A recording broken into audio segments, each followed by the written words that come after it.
Hello and welcome to another of our MMU Q-Step video tutorials. Today we're going to be looking at correlation and asking what it is and how to interpret its results. Correlation is simply a measure of the relationship between two variables. Usually these variables are both scale variables, although they can sometimes be ordinal variables if they're interval data rather than categorical data. The strength of the relationship between two variables is given by the correlation coefficient, which ranges from -1 to 1, where a number above 0 indicates a positive correlation and a number below 0 indicates a negative correlation, while 0 indicates no correlation. So what does a positive correlation mean? Well, it just means that increases in one variable are associated with increases in the other variable. So in our classic example, ice cream sales are positively correlated with temperature, as increases in temperature are associated with increases in ice cream sales. The sunnier it is, the more ice cream sells. So a negative correlation is slightly trickier, but it just means that increases in one variable are associated with decreases in the other variable. So in our ice cream example, the hotter it is, the less ice cream would sell. An example of a negative correlation might be the relationship between hours slept last night and coffee drank today.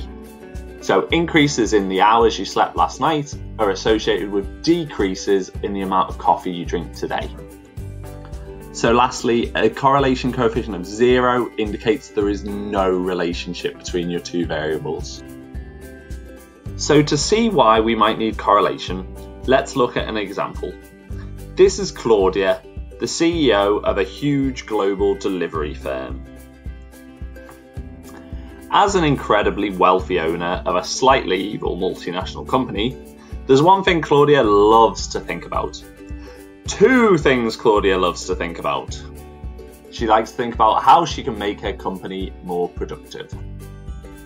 While doing a daily yoga class, Claudia notices that she's always more productive afterwards and wonders if she should introduce staff yoga classes to increase their productivity. So she decides to commission a nationwide survey into the relationship between yoga and productivity.